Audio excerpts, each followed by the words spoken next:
Western expansion. Trails to the west.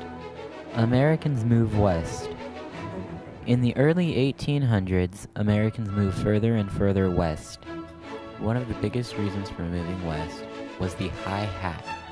People in both America and Europe had made hats out of beaver fur. With beaver fur being so popular, the French, British, and the US slowly killed off the beaver population. Most of the first people to move west were fur traders and trappers. There were many trails that people had to travel. California Trail. The California Trail was 2,000 miles and took 6 months to travel. It started in Independence, Missouri, and ended in Sutter's Fort, California. Santa Fe Trail. The Santa Fe Trail was 1,200 miles and took 2 months to travel. It led from Independence, Missouri to Santa Fe, New Mexico. It was the most dangerous trail, but also the most profitable. Mormon Trail. The Mormon Trail was 1,300 miles and took 4 months to travel.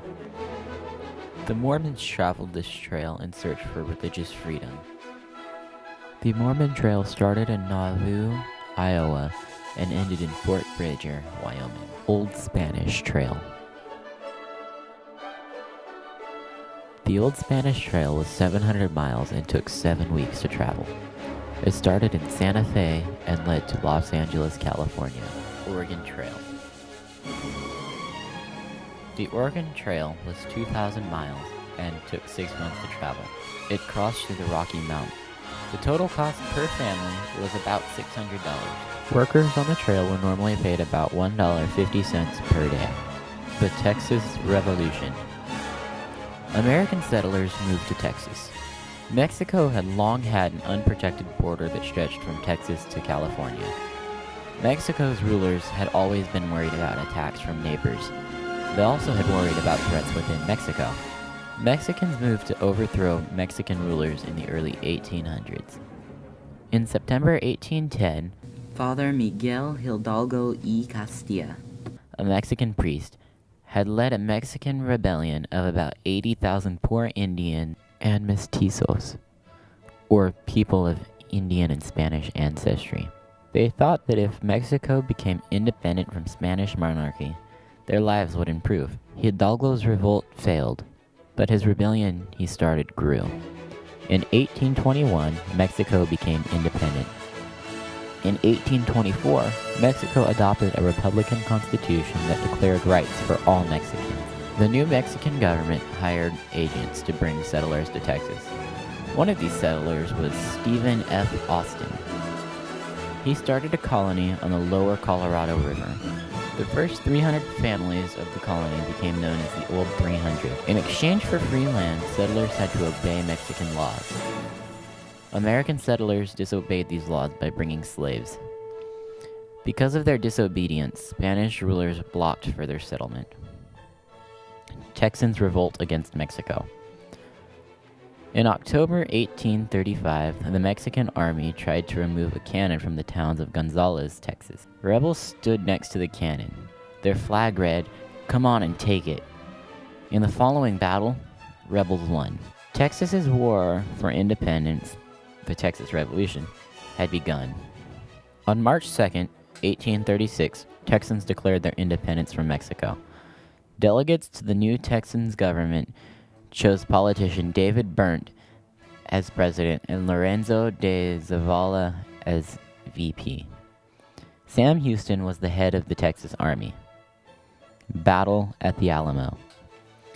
Texans' actions angered Santa Anna. He began assembling a force of thousands to stop the rebellion.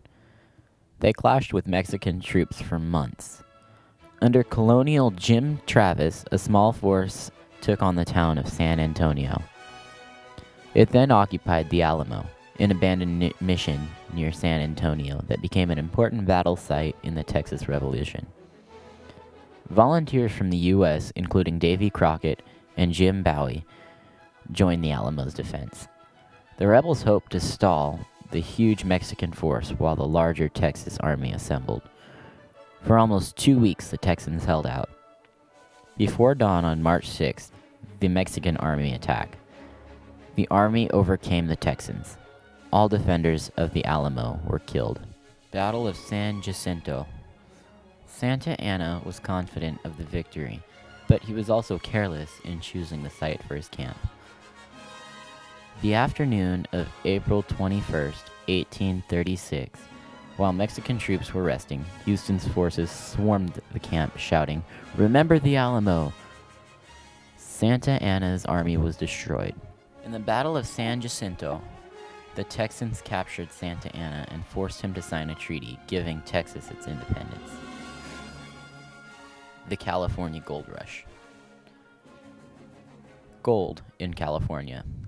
In January 1848, Swiss immigrant John Sutter sent a carpenter named James Marshall to build a sawmill beside a nearby river. He discovered gold. Sutter and Marshall agreed to keep the discovery a secret.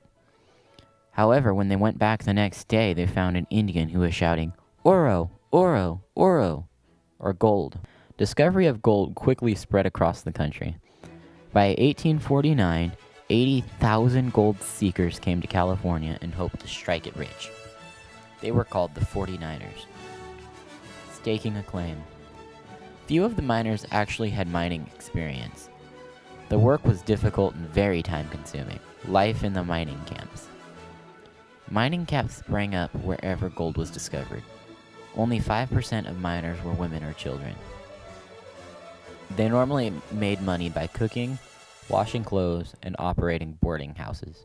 California's population boom made it eligible for statehood only 2 years after being acquired by the U.S. In 1850, California became the 31st state.